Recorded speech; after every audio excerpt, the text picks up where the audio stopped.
अहमदाबाद शहर में पति पत्नी रहा करते थे। पति का नाम सुरेश था और पत्नी का नाम प्रिया होता है। दोनों ही अपनी जिंदगी में बहुत खुश होते हैं और हमेशा एक दूसरे का ख्याल रखते हैं। अरे प्रिया, कहाँ हो तुम? जरा यहाँ तो आना, कुछ काम है तुमसे। बस पूरा दिन काम ही काम करती रहती। हाँ बोलो, क्या हुआ है? क्यों बुला रहे हो आप? नाश्ता बना रही थी आप ही के लिए, लेकिन चिल्ला चिल्ला कर सारा घर सर पे उठा लिया। बोलिए, अब क्या काम है? अरे प्रिया, मैं तो तुम्हारे लिए बोल रहा था कि तुम रोज रोज काम ही करती रहती हो ना। आज मैंने कुछ सोचा है। मैं सोच रहा था कि यही पास में एक रेस्टोरेंट है, वहाँ चलोगी? शाम को खाना वहीं खाएंगे, हम दोनों साथ मिलकर बैठेंगे भी कुछ देर। अच्छा, तो ये बात थी। ये तो काफी अच्छी बात है।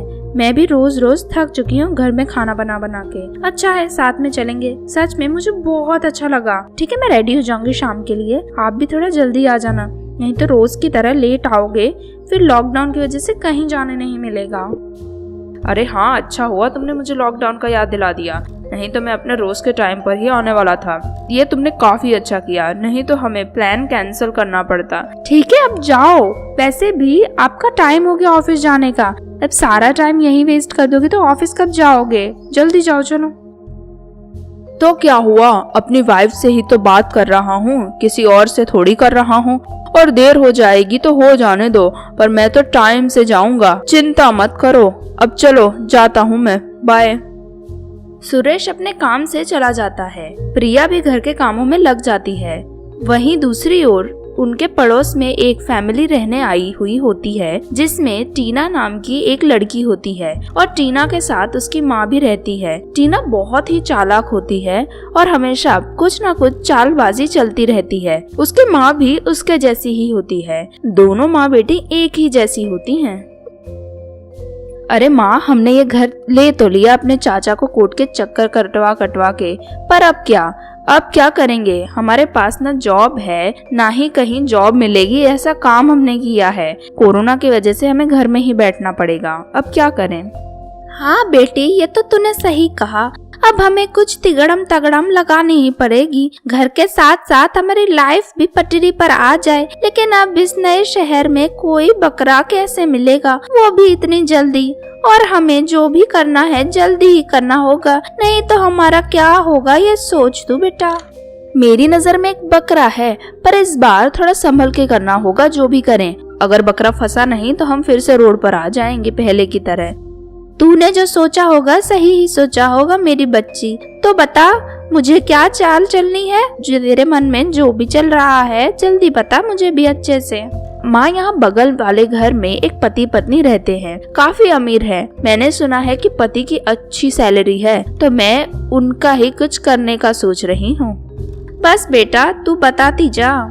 माँ, मैं सोच रही हूँ कि उन दोनों की शादी तोड़कर मैं उससे शादी कर लूँ, फिर मेरे पास दो घर भी हो जाएंगे और घर चलाने के लिए पति भी हो जाएगा। सही सोच रही है बेटा, तू कर दे। मैं तो बोल रही हूँ जितना जल्दी हो सके उतना जल्दी सब कर ले, तो हमारी जिंदगी पटरी पर आ जाए। ऐसा बोल के टीना अपने माँ के पास से बाहर चली जाती है। वहीं सुरेश का भी ऑफिस से आने का टाइम हो गया है और टीना सुरेश के आने का वेट कर रही होती है। जैसे ही सुरेश आए, टीना अपने जाल में फंसा ले उसे। हाय, आप सुरेश है ना? आपके पड़ोस में नई रहने आई हूँ मैं। मुझे थोड़ी आपकी मदद चाहिए थी। क्या आप मेरी थोड़ी मदद करोगे मेरे घर चल के? हाँ, क्यों नहीं। पड़ोसी ही पड़ोसी की मदद करनी चाहिए। चलो, मैं चलता हूँ आपके घर। जो भी झूठा काम था टीना सुरेश से करवा लेती है। उसके बाद टीना और उसकी माँ सुरेश से बात करने लगते हैं।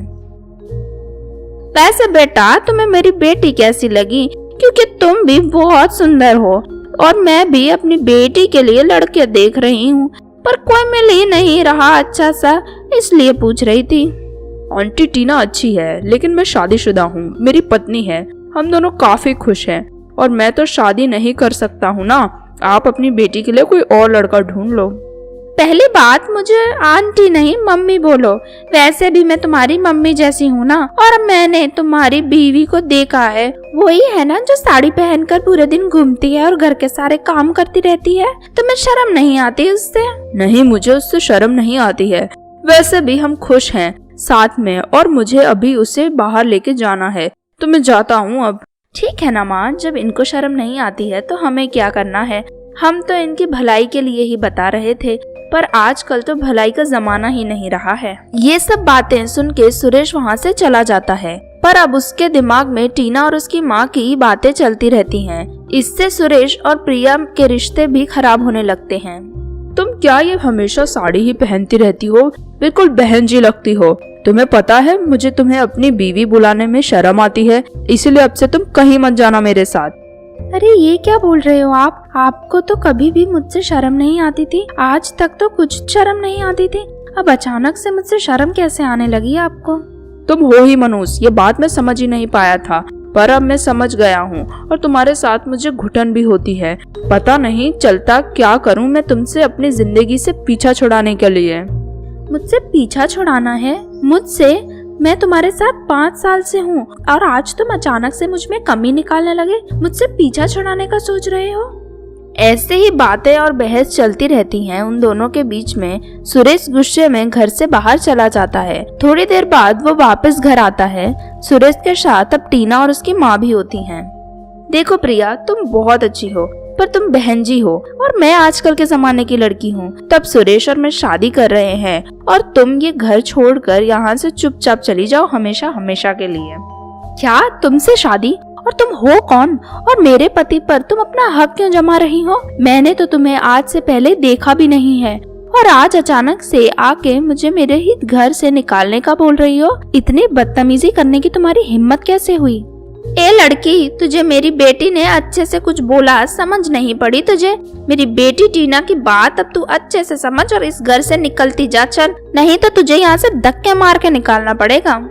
आप कौन है मुझे धक्का मारने वाली? और इतनी बदतमीजी कर रही हो दोनों माँ बेटी मिलके। क्या है ये सब? मैं क्या समझूं सुरेश? मैं समझ नहीं पा रही हूँ। देख लड़की, ये घर अब हमारा है और सुरेश मेरी बेटी का पति है। इन दोनों ने शादी कर ली है। अब तू यहाँ रुक के अपनी बेइज्जती करवाएगी या फिर अच्छी तरह यहाँ से चली जाएगी? चल।